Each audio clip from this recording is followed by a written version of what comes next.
It's a privilege to share the stage with such an esteemed fellow speakers. There's also some people in the crowd who I used to call friends, so it's good to see you again. I just have to follow up on that story though, because it was a great night, and I was just digging around on my computer to see if I had any memories of it, because I needed a physical memory because the mental ones were kind of forgotten about. And I came across a photo, and I want you to be honest. Are any of you in this picture?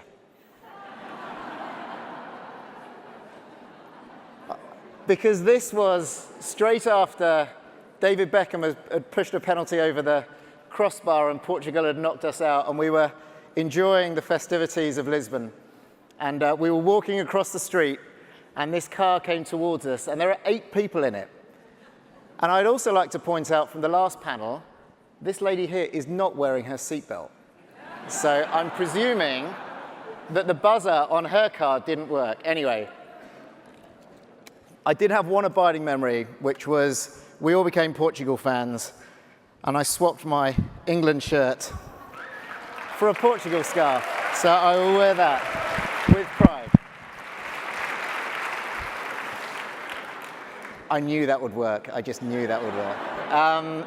So what do I want to talk about today? You know, I'm very proud to work at Airbnb. It's a company with a lot of what we've been talking about today, a lot of purpose at its heart.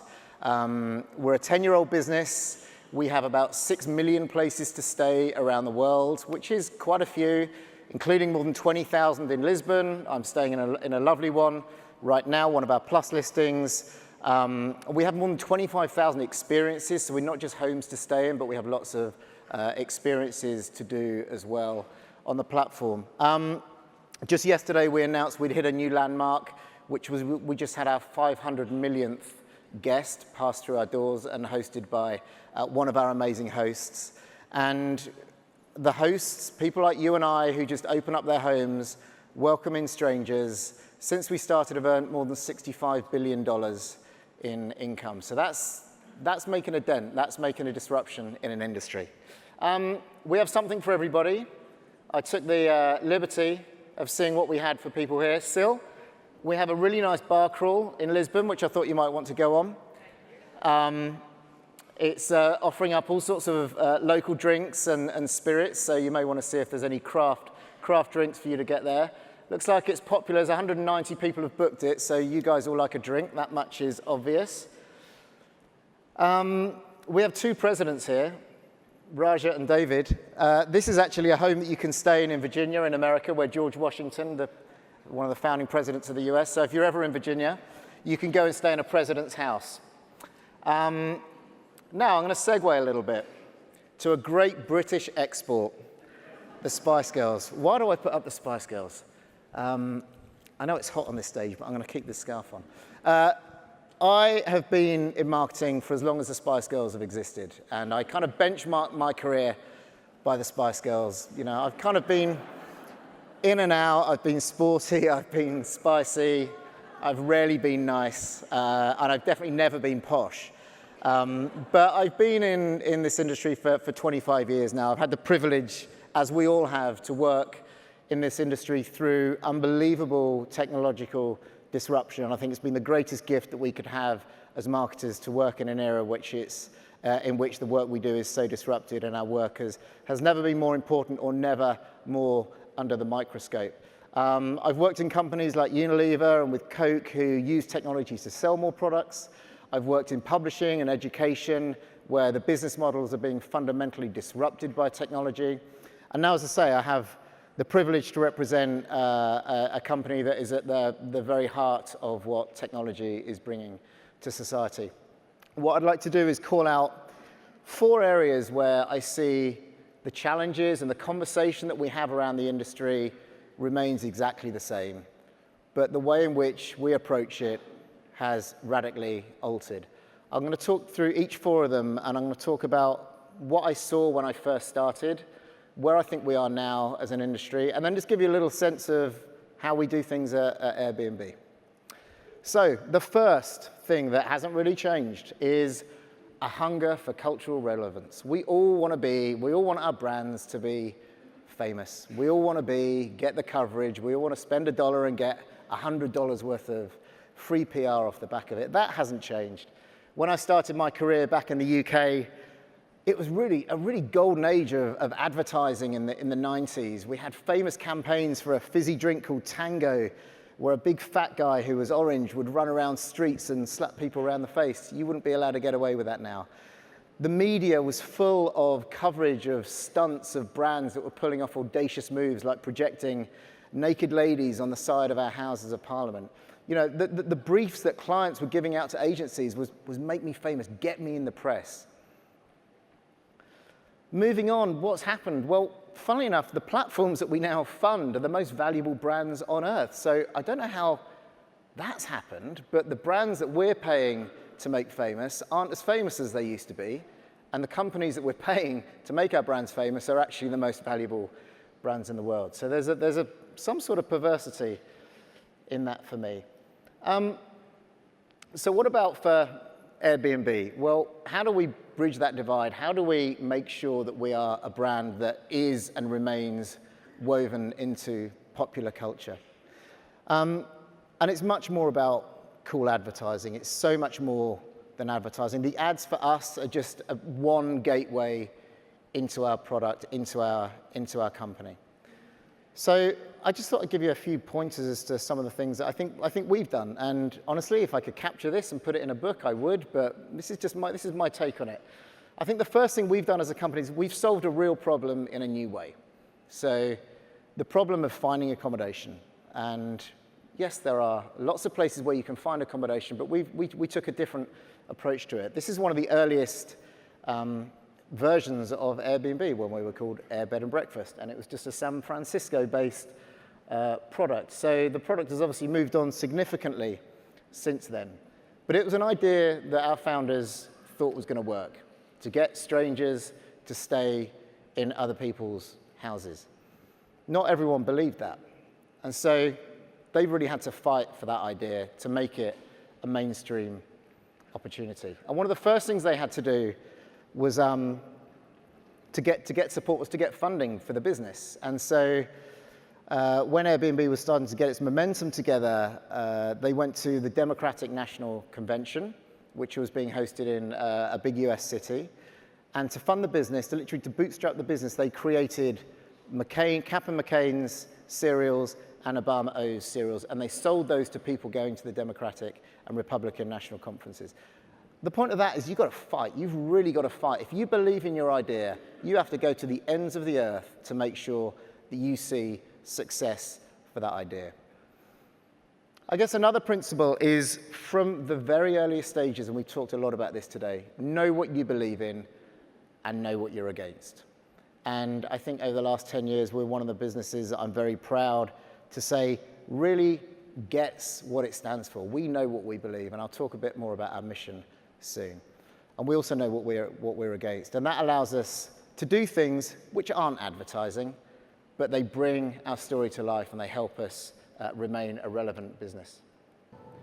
Order there being 29 ayes and 33 noes, the matter is resolved in the negative. The Prime Minister needs to take control. The community aren't going to let the Parliament just move on from marriage equality.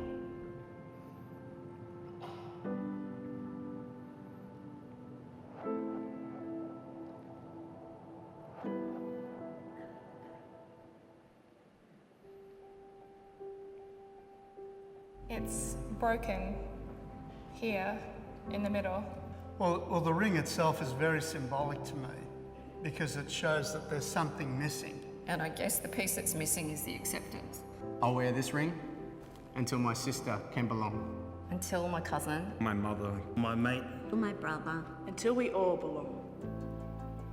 Big business has reignited the same-sex marriage debate, launching a new campaign calling for change. The public can order their own ring free of charge. So far, the daily allocation has been exhausted within hours. Until my son can belong. Until my uncle can belong. Until my sister can belong. Until my son can belong. Until my brother can belong. Until we all belong. I prefer for the companies, publicly listed companies, to stick to their knitting. Qantas, Google, ANZ, eBay and others have joined Airbnb in their fight for marriage equality. From today, boarding passes issued here will be printed with the "Until We All Belong" slogan. You think you've seen a powerful campaign so far? We haven't seen anything yet.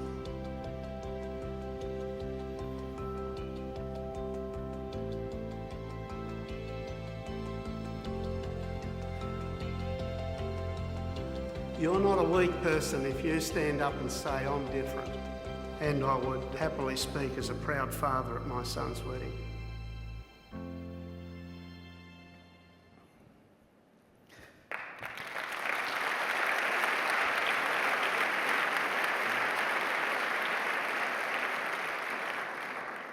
Thank you. It kind of keeps choking me up as well. What else do we do? We use our product to do good, and we use our marketing to share that, not the other way around. It's a really important distinction. Our product does the work. Our product delivers on our mission. Our marketing just tells the story of how our product works.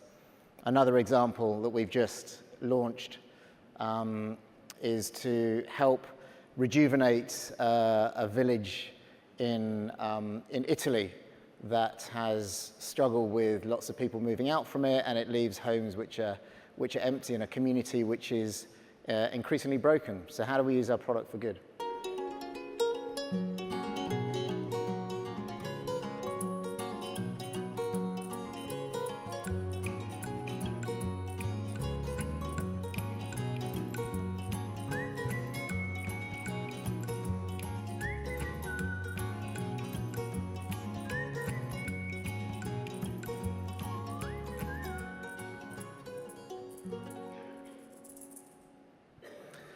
And then I think the other principle that we apply is just to remember that the best idea wins. There is a race just to do lots of work and keep trying and pushing new things out, but we work with speed. We absolutely work with speed. As a technology company, you can't survive unless you move incredibly fast. But we also have a very, very high quality threshold. And so when we do work, when we have ideas that we want to push out into the world, we make sure that they're about as big as they can be. And I think the next example, literally in physical scale, was one of the biggest things that we could have done from a specific marketing ploy.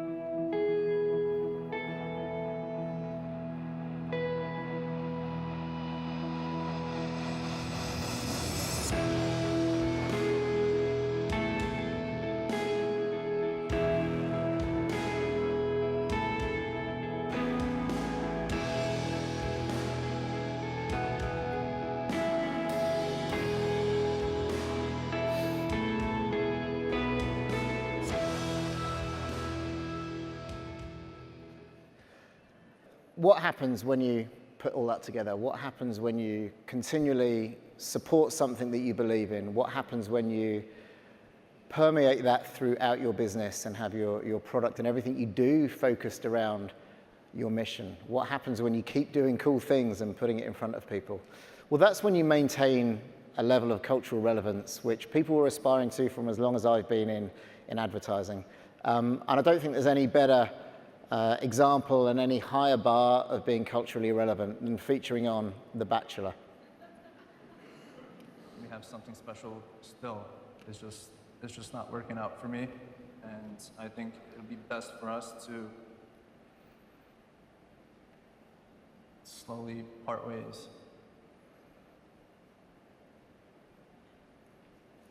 I don't know what to even say right now. I think I'm in shock. We literally booked an Airbnb for us yesterday.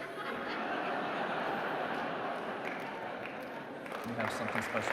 Just doesn't get better than that. But I think that the point to make is that it makes our job as marketers actually quite easy when we have that, because our job's just to tell that story, just to amplify it. And so how do we build on the back of that? With a simple tweet to poor old Annalise saying, hey, listen, just get your friends together, we'll sort you out. And then Annalise, of course, is very grateful for that. So that's the first area, and I'm already realizing I'm going to blow my time wildly on this. I'm very sorry. That's the first area about how to maintaining that striving for cultural relevance. But the second thing is, I think, is more of a challenge that we have as a business, which is this fixation with what's broken in the company, in marketing. And it kind of worries me the amount of time that we spend talking about this. I know it's important, but again, back when I started, it was, everyone was talking about the split between creative and media, and there was all this concern over, do we want to centralize media, or do we want to kind of just split it out across the countries? Even now, all sorts of time and energy is spent worrying about who owns the Twitter handle in a company. Some of these things do need to be talked about, but I don't think they're always the most important things for us to fix. Right now, we're obsessed with a digital supply chain. Conference after conference, we speak about how dirty the supply chain is and how that needs to be cleaned up. And I get it, it is important, but I didn't get into marketing to talk about plumbing. I really didn't. And we spend a lot of time talking about it. So I don't want to flag that we still complain too much. But look, marketing is complicated. I hope no one in this room does know what this is. But this is something called a Monte Carlo method. It's a piece of code from a data science algorithm which goes into a market mix model. Most of you probably have MMMs running on your business. I sat through a presentation at 2 o'clock in the afternoon, just after lunch, and was presented this. I didn't have a clue what it meant. I then went to another meeting straight afterwards where we were looking at an edit of a film that we just cut. And it just dawned on me that night, just the stretch and the complexity that we all have in our roles these days of understanding that to understanding and having a point of view on the artistic side. And that's what I want to call out, which is, these are the two things that I think we don't talk enough about. And I'm just echoing points that have been made across this conference. We don't talk about people, and I don't mean us as people, I mean the people that we serve. We call them our community, our hosts and our guests. We do not talk, there's been nothing on this stage talking about the latest in understanding insight and consumer behavior. And we don't talk about the art. We don't talk about the art of marketing. Marketing is slowly becoming a science, and that's really dangerous because I think that's going to send us down a path that I don't think we want to go down. So please, let's talk a bit more about people, the people we serve, and about the art that we create, because we do both of those things. Marketing is the perfect blend of art and science. And I graduated as an architect, and I post-rationalized my career in marketing by saying both of those subjects are art, does it look good, and science, does it function well? And we need to think about both of those things. And I'm just going to steal a quote from Diego, who I was sat next to yesterday. He said, I want my marketers to be creators, not briefers. So Diego, thank you for that. There you are. I stole it. I credited. How many of us have marketing teams that just spend 90% of their time briefing different agencies and managing the politics of that, rather than creating and thinking about how they want their brand to be expressed? We need to move beyond that. Again, when I start to look at our business, we've what I call federated marketing across our organization. Marketing is not really a function. It sits across the business now. It sits where it needs to sit to offer the most sage guidance and sage input into the process of our work. And our marketing is also done through our products. The marketing is done through our customer support teams. Marketing isn't the preserve anymore just of a marketing function, and I think we would all do well to recognize that. And finally, we're not even the brand owners anymore. Our community and of our hosts and our guests, they're the representatives of our brand. So our job is to support them and make sure that they feel comfortable and healthy about what Airbnb is doing and their role in providing that, which is why a lot of what we do is in support of our community. You should all have a magazine in your bag, which is the latest Airbnb magazine that was published just last week. Most of the articles in there, pretty much all of them, are just about hosts that you can find on Airbnb, either experienced hosts or home hosts. So when we do bring it to life, it looks a little like this. Meet our host, Dan.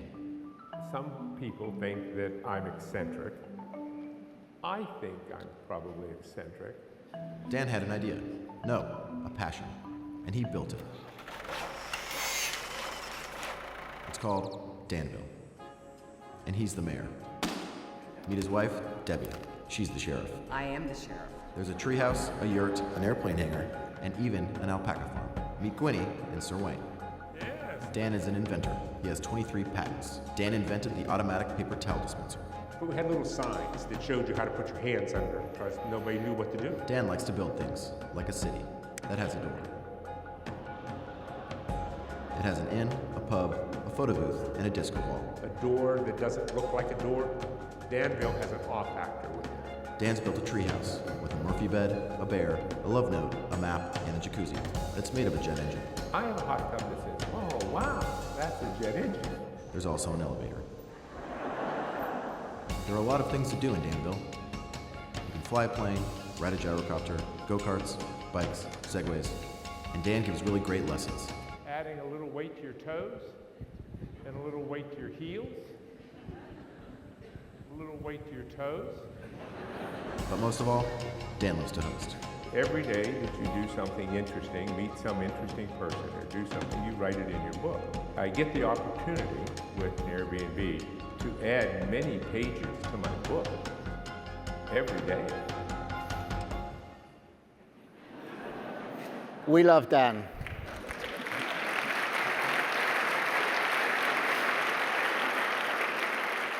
So Danville is in Florida. If any of you are visiting Florida, I'd thoroughly recommend staying with Dan. He's amazing, and his wife. So then the third thing is this quest for credibility through accountability. Again, when I started and through the sort of early 90s, it was all about ROI. Give me $1 in and I'll give you $1.10 out the back. And that's fine, and we still are absolutely maniacally focused on the financial ROI as well. And I think increasingly through data science, through market mix models, and through amazing work by Les Binet and Peter Field and the Byron Sharps of this world, we're getting much sharper at being accountable. We can have much richer and more, high quality conversations and credible conversations with investors and with our CFOs. But again, for us, as a 10-year-old business now, where does accountability sit for us? And we absolutely have accountability to our company, to the people who work there, to our shareholders. But we're thinking about how we move forwards. How do we have accountability beyond that? And we like to say we have accountability to all of our stakeholders. So to all our community of hosts and guests, we are accountable to them. And then to society at large. So we have an accountability to be a good business, to be a good operator in society. And so that's what we strive for every single day. And how do we do that? Well, we have some values. Like every company, we have a set of values by which I'm judged, everybody in the company is judged. Those values are, do we embrace the adventure? Are we curious? Do we own the mistakes that we make? Are you a host? Do you encourage others? Do you encourage participation? Do you make them feel like they belong? Do you champion the mission? So do you prioritize the work that advances the mission of Airbnb? And are you a serial entrepreneur? I showed you those cereal boxes earlier, so it's a play on words. But are you bold? Are you resourceful? And are you really original in your thinking? So they're the sort of values that we hold ourselves account to. And we feel if we do that, then we will be an accountable business to all of our stakeholders, not just inside our company. Finally, the need for purpose. Hot topic today. If anyone hasn't read this article by Mark Ritson last week, you should do it. It's fantastic. The purpose of a company used to be to investors, shareholder value, make more, sell more. And then suddenly, everyone has a purpose. It's a prerequisite of a brand to have a purpose. And then we find out that purpose drives business results, and that's a great thing. Purpose also does enable great marketing campaigns. But I would just ask, is that the reason to have a purpose? That you can get great business results, or you can spin up really cool marketing? We think that purpose needs to be the reason you get out of bed. The company you work for, the purpose that company has needs to be the reason that you get out of bed. It can't be the excuse to make some interesting work. Which is why purpose isn't something at Airbnb that marketing owns. The purpose permeates the entire cause of the business. And the purpose of our business is to deliver on our mission. And this is our mission statement. This is why Airbnb exists, and this is what we are trying to do in the world, to create a world where anyone can belong anywhere. So my job as a marketer is just to surface that. It's just to find great ways to express that and share that with the world and encourage others to come with us. And some people won't want to come on that mission with us, and that's totally cool. That's for them. But we want to find the people who want to embrace that mission, who want to be part of it. My job is to make sure that they know what that mission is and feel that they can be a part of it. And when you do that, then hopefully you remain a powerful brand. You remain a brand with a voice that stands for something, a brand that people want to embrace and be a part of. And you continue to play a role in popular culture. Airbnb.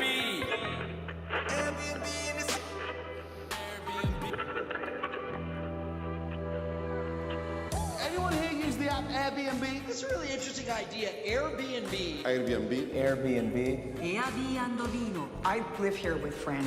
It's our home. I rent it out, Airbnb. If you haven't used Airbnb, you probably have heard about it. One of the world's most successful apps. With hotels and cities now scrambling to keep up. I wanted to ask you, my cousin Valentina and her husband, their Airbnb fell through. Hotels are not their thing. Have you ever wondered who came up with it? Nothing. You know what? We could get renters. We could turn it into an Airbnb. Really? Different people every week? Be like the Love Boat. Oh. Por una locura o una excentricidad. But that's why this Airbnb experiences idea is useful. They're selling curated experiences. And that's just one example, actually, of a new craze that sounds like a dream opportunity. I'm just worried about finding a place, this close to the holiday. Booked it. Airbnb. All done. Yay! Don't be afraid to catch fish. And that's what I had to say. Thank you very much. Appreciate it.